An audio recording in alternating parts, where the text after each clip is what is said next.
Dominique Larsonneur-Morel, on est chez vous là à Goncoutaville? Oui, on est chez moi et j'en suis fière d'être chez moi. Bon, vous prenez quelque chose là, on est au Barrel.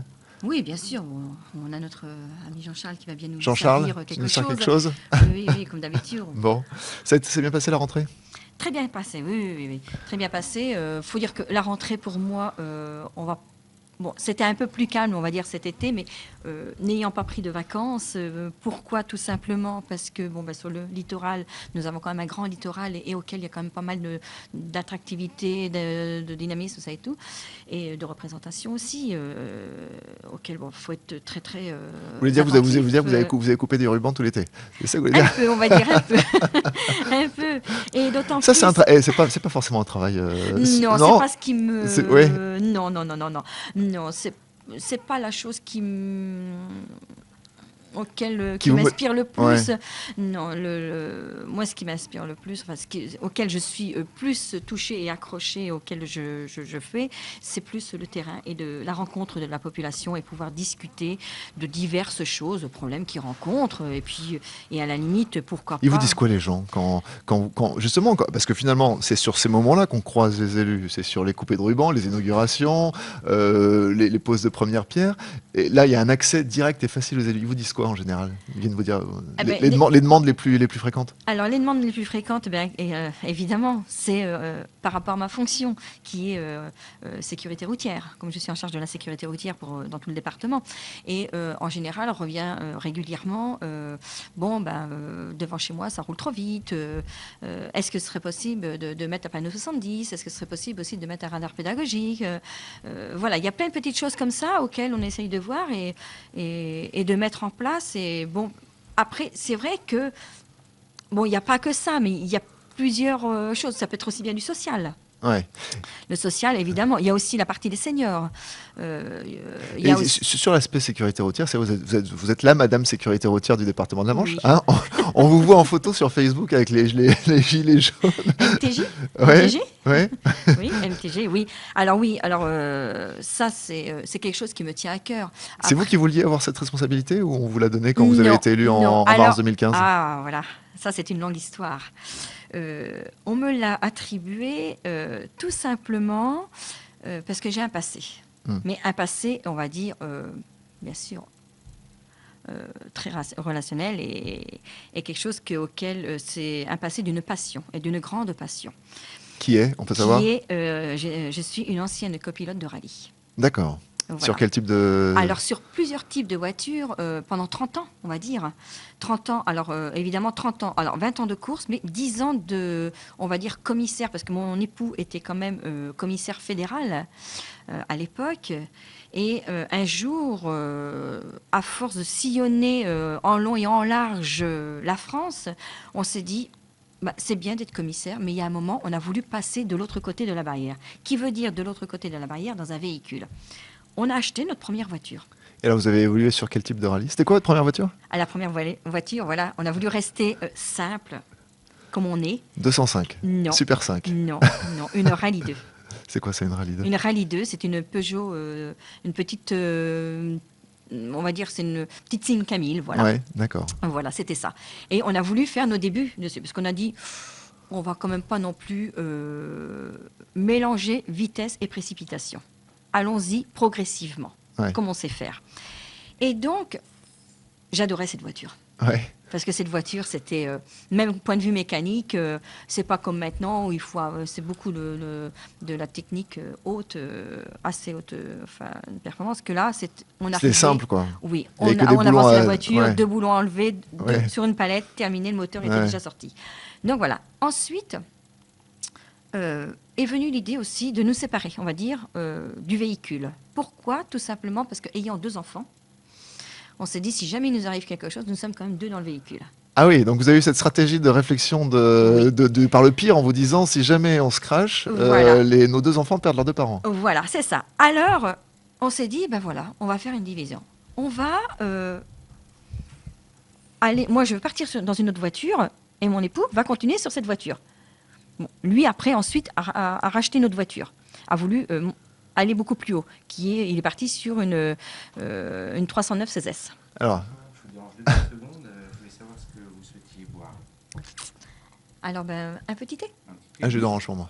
Merci. Merci. Donc, Les voilà. auditeurs vont pas le croire, hein, que je prends un jus d'orange. Mais là, il est 11h du matin. Voilà.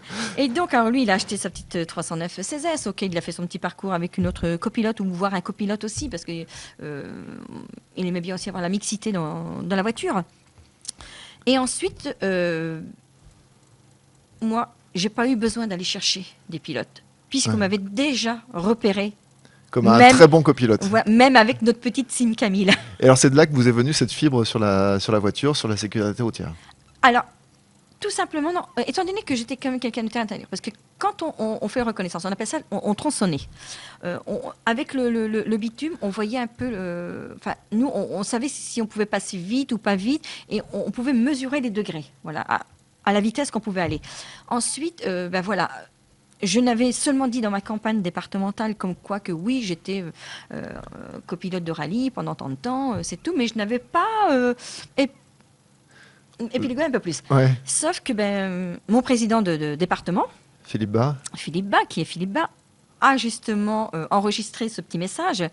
Et étant donné que la sécurité routière, cette commission n'était pas... elle était plus ou moins, on va dire, noyée dans l'infrastructure, tout ça et tout, mais c'était pas assez développé. Ouais. Et là, il a voulu mettre une commission pour la sécurité routière. Et il m'a dit, tu es la seule à même à pouvoir le faire. Voilà. Alors, parmi les conseillers départementaux de la Manche, voilà, on a une ancienne championne de rallye qui connaît si bien. On veut, voilà. Oui. Si on veut. Et du coup, ça vous plaît alors? Oui, parce que là, je suis pleinement dans mon élément, c'est sûr. Alors après, c'est vrai qu'il est clair quand on m'a dit, tu es plus focalisé sur les enfants. C'est pas que je suis plus focalisée sur les enfants. Oui, c'est-à-dire qu'en fait, il y a eu beaucoup de communication autour de la distribution de l'obligation de porter les gilets de sécurité pour les enfants dans les collèges, enfin dans les cars qui sont opérés par le département. Et donc forcément, vous avez été mise en avant sur ce point. Tout à fait. Alors, il faut se dire que c'est comme tout. Il y a une base. Et la base, elle s'apprend dès chez les petits. Ouais. À propos de transport, j'ai entendu dire, vous allez me dire si c'est vrai ou pas, qu'à cause ou grâce à la régionalisation, la compétence transport passe à la région et que du coup les emplois qui étaient du ressort du département de la Manche doivent partir à Rouen et qu'on va perdre 70 emplois dans le département de la Manche à cause de cette régionalisation. Une partie des emplois du service transport qui étaient encore sous la tutelle du département passe à la région et tout ça part à Rouen. Oui, il y a des choses qui vont passer à la région, mais bon, le personnel par lui-même ne va sûrement pas tout le monde le déménager. Mais une partie alors peut-être? Pour l'instant, ça en est resté au stade toujours au département. Ouais. Voilà. Et après, il n'y a pas 70 emplois qui doivent quitter le département? Pour le moment, non.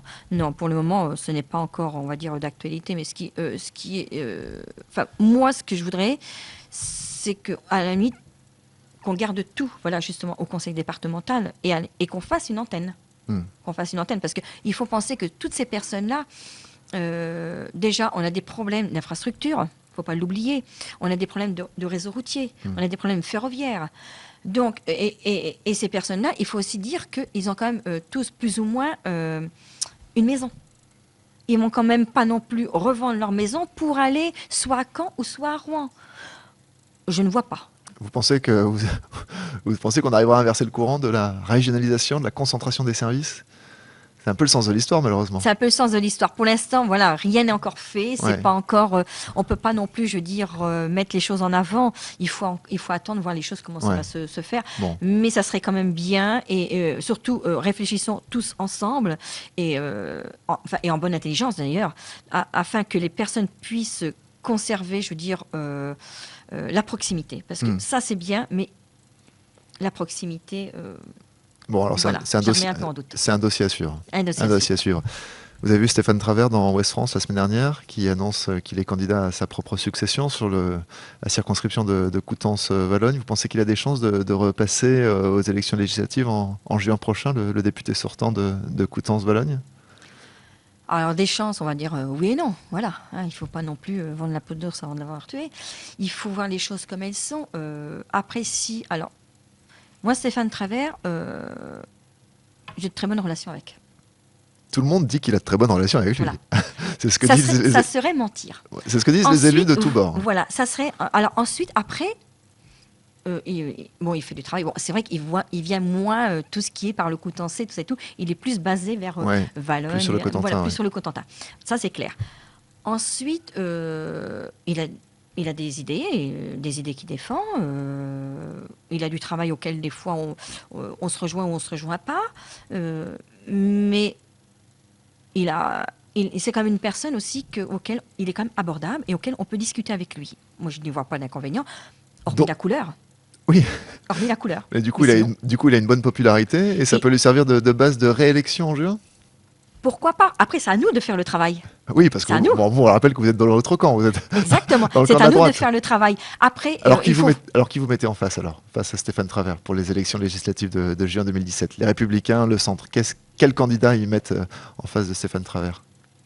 Alors, évidemment, on sait qu'au niveau des Républicains, moi j'ai fait une demande de l'investiture. Oui. Hein, donc, je suis candidate à la demande d'investiture pour le moment, hein, parce que les demandes d'investiture vont être distribuées vers décembre, janvier, voilà, on ne l'a pas encore.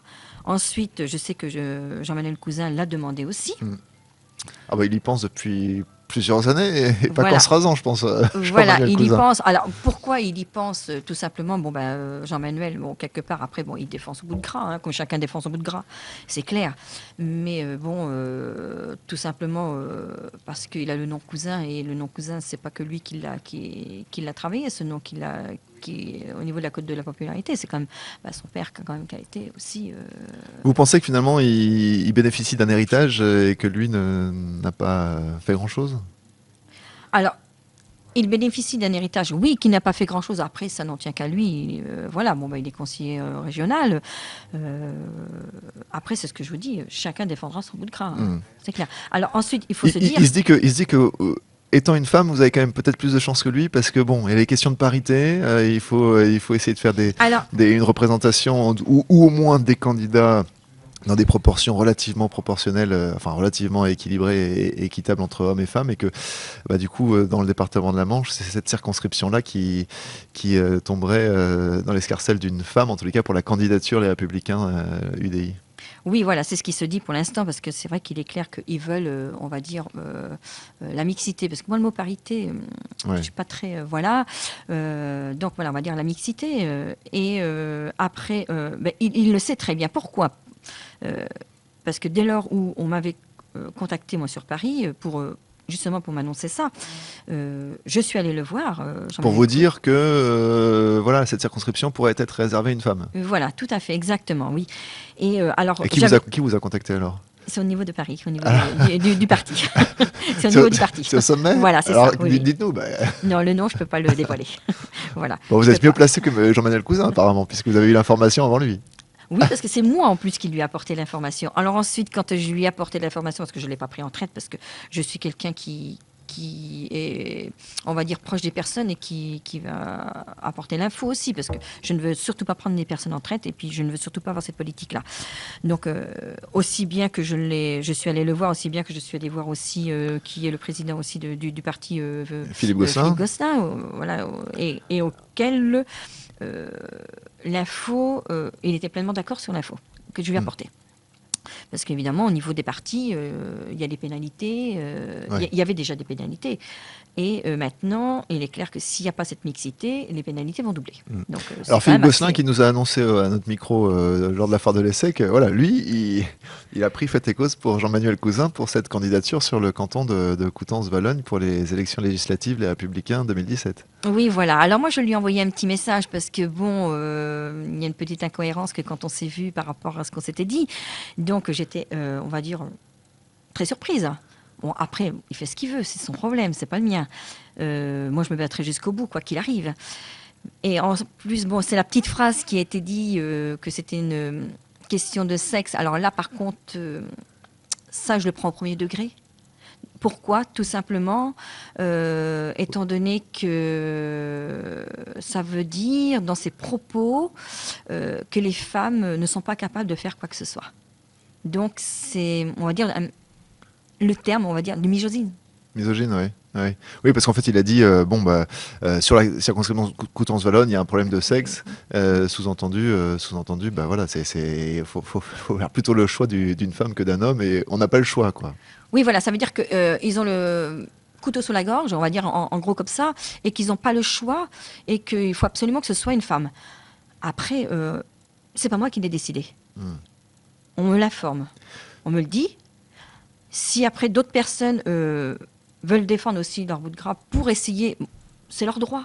C'est leur droit. Je n'ai rien contre. Donc si j'ai bien compris, Jean-Manuel Cousin n'a aucune chance sur cette circonscription de Coutances-Vologne. Ce sera une femme pour les Républicains UDI. Ça fait vos affaires. Tout dépend. Oui, ça en fait mes affaires. Cette histoire de mixité, ça fait vos affaires. Ça en fait mes affaires. Après, il faut se dire que voilà, il faut sauter sur l'occasion. Je pars d'un principe que quand un train y part, si vous sautez pas dans le premier wagon, c'est pas bon. Si vous voyez les lumières de l'arrière du train, il est trop tard. Donc, puisque on nous laisse et on nous offre cette, on va dire, cette occasion, c'est comme au niveau des départements. C'est pareil, on a eu cette chance. Et cette chance qui fait que, pourquoi les femmes n'auraient pas le droit de s'exprimer? Pourquoi les femmes n'auraient pas le droit aussi de représenter? Pourquoi on les met toujours à l'écart? Bon, personne n'interdit aux femmes de se présenter en politique. Quoi qu'il a, oui. Mais bon, vous saviez très bien que c'était assez compliqué. Parti de machistes alors, les Républicains? Pas que les Républicains. Ouais. C'est un ensemble. On va dire, c'est la politique qui voulait. Mais peut-être parce que les femmes sont trop fines et trop intelligentes pour se jeter dans un monde de requins et de manipulateurs. Parce que c'est aussi ça la politique. Oui, peut-être aussi, mais il ne faut pas avoir peur non plus. Ouais. Il ne faut pas avoir peur, il faut savoir, il faut oser. Ouais. Il faut oser. Et il faut savoir aussi que... Voilà, peut-être que ça va être un peu dur, mais les hommes, quand ils font... on ne va pas dire que c'est pas soigné, c'est peut-être un petit peu brut de décoffrage par rapport à certains. Que nous, bon, peut-être que la femme, on essaye d'affiner. D'arrondir les angles. Oui, arrondir, mais d'affiner, peut-être de présenter autrement. Une dernière chose, Dominique Larsonneur-Morel, qu'est-ce qui vous motive en politique? Alors, qu'est-ce qui motive? Parce que c'est votre premier mandat, hein, conseillère départementale du canton d'Agon-Coutainville. Il y en a qui sont dans la politique depuis des années et des années, qui ont été biberonnés à la politique. Oui. Vous, qu'est-ce qui vous a poussé à vous lancer dans l'action publique? Alors moi, ce qui m'a lancé déjà en commençant déjà par les départementales, tout simplement parce que on était rentré dans une politique politicienne, et moi, cette politique politicienne, c'est pas que je n'en veux plus, mais quand on interroge, quand on est à l'écoute de la population, ce n'est plus le choix de la population. La population, la politique politicienne, ils n'en veulent plus. C'est clair. Eux, ce qu'ils veulent, c'est quelqu'un qui se déplace, qui vienne les voir, qui soit à l'écoute de ces personnes-là et qui veulent du concret. Et c'est clair. Là, je le vois. Je me déplace. On m'appelle. C'est vrai que je roule beaucoup. C'est pas mon siège que je vais user. Ouais, mais ça, vous avez l'habitude de rouler beaucoup. Voilà, déjà. Déjà, donc c'est dans ma nature. Ouais. Et aller à la rencontre de la population, chez moi, ça ne me demande aucun effort. Aucun. Tout simplement, vous voyez, comme vous m'avez dit tout à l'heure, oui, vous rouliez beaucoup, parce que par rapport, étant donné que j'étais quand même copilote en rallye, tout simplement parce que je m'adapte aux personnes. Je vais au-delà des personnes. Je vais les voir. Je vais à la rencontre de ces personnes-là. Je vais à l'écoute. Et eux, c'est ce qu'ils cherchent et c'est ce qu'ils veulent. C'est qu'on soit à l'écoute. On n'apporte pas forcément, on va dire, la solution, la réponse, la formule magique. Parce qu'il faut quand même prendre son temps. Il faut quand même, on va dire, écouter ces personnes-là, ce qu'ils ont besoin d'entendre. Et nous, il faut aussi qu'on les écoute. Et une fois qu'on les a écoutés, ils se sentent rassurés. Même si, comme je vous ai dit tout à l'heure, même si on n'a pas apporté la solution, mais ils savent très bien qu'on est venu, on s'est déplacé. Et ça, c'est pas une fois qu'il faut le faire, que quand on est en campagne, c'est tout le temps. C'est tout le temps. Et la politique politicienne, les paroles, les phrases, les belles phrases et tout, non, non. Ça n'a jamais apporté quoi que ce soit. C'est comme les querelles de clocher. Ça n'a jamais apporté quoi que ce soit. Eux, ce qu'ils veulent, c'est du concret. Je leur dis, oui, je prends le dossier, je repars avec le dossier. Par contre, je travaille, moi, pas par courrier, je travaille beaucoup par mail. Tout simplement. Et pourquoi? Parce que les mails, ils vous envoient, vous avez le dossier. Vous pouvez le traiter dans l'instantané. Que le courrier, ça va d'un bureau, ça va à un autre, il manque toujours un papier. On vous rappelle, oui, il manque ceci. Mais ce dossier-là, pendant ce temps-là, ça demande des mois et des mois. Alors que quand c'est un mail, vous essayez de réunir un maximum et À la limite, pourquoi Donc pas là, les vous êtes prochains. en train de nous dire que nos administrés doivent se mettre au courrier électronique. Mais il faut, Arrêtez d'envoyer des courriers au département à Dominique Larsen-Morel, elle n'en veut plus. voilà, oui, mais il faut être innovant, il faut Ouais. savoir, il faut se projeter aussi avec l'innovation et avec la création, avec les nouveaux outils. Ces nouveaux outils, il faut les travailler. Quand on dit zéro papier, bah, écoutez, Appliquons, appliquons, appliquons. appliquons. Voilà. Bon, merci Dominique Larsen-Morel d'avoir été l'invité du premier entre nous. Oui, j'en suis ravie. Entre nous, c'est toutes les semaines. C'est toutes les semaines. On reçoit localement, sur le terrain, dans un bar, dans un restaurant, dans un bistrot, un invité, un candidat, un responsable qui s'engage. Et c'est toutes les semaines sur CFM.